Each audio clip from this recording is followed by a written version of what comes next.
Salut, c'est François. On se retrouve sur Rétro Passion Automobile pour parler aventure Peugeot USA et on va parler de la 505 après avoir parlé de la 504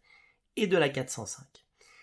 Si les lignes de la 505 étaient étroitement inspirées de celles de la 504, surtout en ce qui concerne l'avant de la voiture,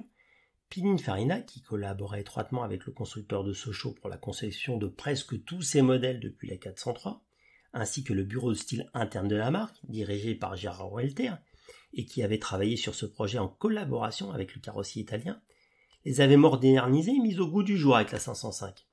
Esthétiquement, la 505 américaine se reconnaissait par rapport à celle vendue en France et dans la plupart des pays d'Europe, comme pour sa devancière, à ses 4 phares circulaires, placés à la place des phares en forme de trapèze, des pare-chocs plus longs et plus épais équipés de rembourrages en caoutchouc ainsi que des clignotants de plus grande taille et des feux de position supplémentaires sur les côtés. La partie arrière avait elle aussi été redessinée avec des feux arrière spécifiques et un troisième feu stop. D'autres changements, invisibles eux, mais néanmoins assez importants, furent apportés au reste de la mécanique ainsi qu'à la structure de la voiture, avec le montage d'un pot catalytique ainsi que de barres de renfort dans les portières. Il s'écoula à peu près le même laps de temps entre le lancement du break en Europe et aux USA, même si l'offre en matière de motorisation était plus réduite que sur le marché français avec simplement 2 motorisations en tout, un 2 litres essence de 97 chevaux et un 2 litres 3 diesel porté à 80 chevaux en version turbo. Des mécaniques bien connues et déjà éprouvées puisqu'elles avaient déjà été utilisées par la 504. Par rapport à la 504, le principal changement sur le moteur à essence et que celui-ci bénéficie à présent d'un système d'injection qui, s'il n'augmentait guère la puissance, profitait surtout à la consommation et réduisait aussi les émissions de pollution. Comme on le voit, dans ce domaine, Peugeot ne misait pas sur la puissance, mais sur un autre atout qui avait fait sa réputation des deux côtés de l'Atlantique, à savoir la fiabilité de ses moteurs. Un argument qui, à cette époque, devenait de plus en plus un critère déterminant auprès des acheteurs américains dans l'achat de leurs nouvelles voitures, et sur lequel un grand nombre de constructeurs étrangers présents aux États-Unis axaient leur campagne de publicité.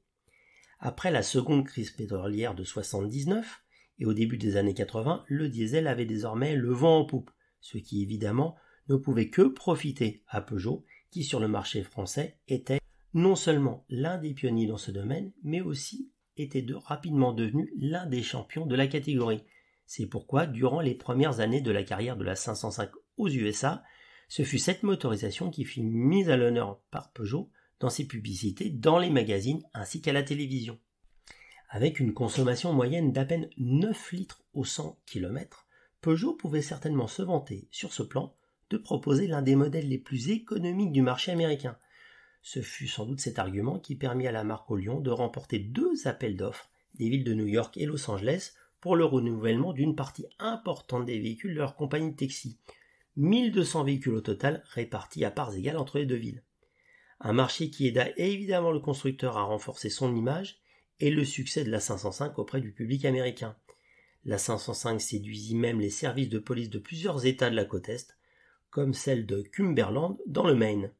Une voiture qui, comme pour les chauffeurs de taxi, devait certainement beaucoup les changer des Chevrolet Caprice et autres Ford Crown Victoria qu'ils avaient l'habitude de conduire jusqu'ici. Durant les 2 premières années de sa carrière aux USA, la 505 se vendra ainsi à plus de 29 000 exemplaires, 12 000 en 80, 16 000 en 81, dépassant même la barre des 20 000 exemplaires en 84, ce qui sera sa meilleure année de vente durant sa carrière outre-Atlantique. C'est aussi cette année-là que le Break 505 vient compléter la gamme et va rapidement devenir sur le marché US un concurrent sérieux de la Volvo 740 lancée la même année. Après la disparition de la 504, la gamme de Peugeot se retrouva fortement réduite, puisque entre 85 et 88, la 505 était désormais le seul modèle disponible au catalogue, au grand désappointement des concessionnaires américains qui réalisèrent bien qu'une offre réduite à un seul et unique modèle n'allait pas manquer d'avoir un impact négatif sur les ventes. Une partie d'entre eux soumit d'ailleurs l'idée de commercialiser la 104 ou la 305 sur le marché américain. D'après eux, malgré son gabarit, qui même en comparaison avec les modèles subcompacts des constructeurs américains, aurait presque fait passer la citadine de la gamme Peugeot pour un jouet. Mais on peut aussi penser aux coupés cabriolets 504, dont les lignes spécifiques, duant elles aussi à Pininfarina, n'aurait sans doute pas manqué de plaire aussi à certains acheteurs américains. Bien que la 505 était désormais la seule représentante de la marque au lion sur le sol américain, Peugeot ne la négligeait pas pour autant. En 85, 2 ans après sa présentation sur le marché français, la gamme s'enrichit de la version turbo. Mise au point avec les 2 Porsche, cette nouvelle version haut de gamme, qui était désormais la plus puissante des 505 disponibles au catalogue, recevait le bloc 2,2 litres mis au point dans les années 70 par Simca. Si sur le marché français ce moteur, grâce à son turbo, délivrait jusqu'à 200 chevaux dans son évolution la plus puissante grâce au kit PTS, la version vendue sur le marché américain, elle voyait malheureusement sa puissance grévée à cause des systèmes anti-pollution imposés par la réglementation fédérale et qui faisaient redescendre sa puissance à seulement 150 chevaux. Si à la fin de l'année 86 les ventes étaient demeurées d'un bon niveau avec un total de 14 000 véhicules vendus cette année-là, elles n'en demeuraient pas moins inférieures à leur niveau de 84 où les ventes avaient atteint un record en dépassant la barre des 20 000 exemplaires. Une baisse des ventes qui était à mettre non seulement sur le compte de la politique commerciale pour le moins étrange, pour ne pas dire incohérente de Peugeot sur le marché américain à l'époque, avec une gamme réduite à un seul modèle, et aussi au fait que maintenant que le spectre des 2 crises pétrolières des années 70 s'était éloigné, entraînant avec la baisse et la stabilisation des prix de l'essence l'attrait qu'avaient représenté jusqu'ici les moteurs diesel, cet intérêt s'était en grande partie estompé et la plupart des acheteurs américains en revinrent rapidement aux habitudes qu'ils avaient avant la crise et se reconvertirent donc aux moteurs à essence. En parallèle, les instances fédérales américaines poursuivaient leur chasse aux émissions de pollution et les moteurs diesel étaient désormais montrés du doigt. Bien conscient que le contexte sur le marché américain était en train de changer, Peugeot décida alors en 87 d'introduire la nouvelle version haut de gamme de la 505 équipée du V6 PRV. Si la 505 V6 remporta un certain succès sur le marché français, aux États-Unis, en revanche, il ne connut guère qu'un succès d'estime. Il est vrai que celui-ci, handicapé, tout comme la version turbo, par le système anti-pollution, ne délivrait que 148 chevaux, soit à peu près la même puissance que le V6.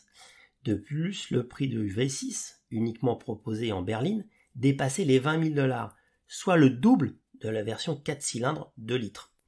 Fin 86, la 505 reçut un lifting de sa face avant, avec notamment de nouveaux phares carrés, jugés plus modernes. Le lancement de la version V6 ne parvint toutefois pas à enrayer la chute des ventes, qui n'atteignirent qu'un peu moins de 9 500 exemplaires en 87, avant de s'écrouler à un peu plus de seulement 6 700 voitures l'année suivante, et à peine plus de 6 000 en 89. Et en 90, seules 4 000 voitures trouvèrent preneur. Il est vrai qu'à la fin des années 80, la 505 avait atteint les 10 ans d'âge et que, en France comme aux États-Unis, elle était désormais un modèle en fin de carrière. Et plus encore de l'autre côté de l'Atlantique, l'effet de mode, s'il peut parfois faire de la réussite d'un modèle, peut aussi par la suite, lorsque celui-ci s'estompe, provoquer son déclin et le pousser vers la porte de sortie plus rapidement. Au sein de la gamme Peugeot de l'époque, parmi les autres modèles qui seront eux aussi commercialisés un peu en catimini sur le marché américain,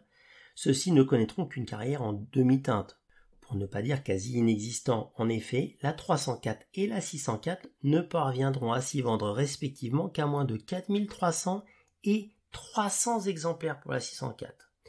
Si le lancement de la 405 en 87 permet de rajeunir et de redynamiser l'image de la marque sur le marché français ainsi que sur le marché européen, en revanche de l'autre côté de l'Atlantique, elle n'y connaîtra guère qu'un succès d'estime.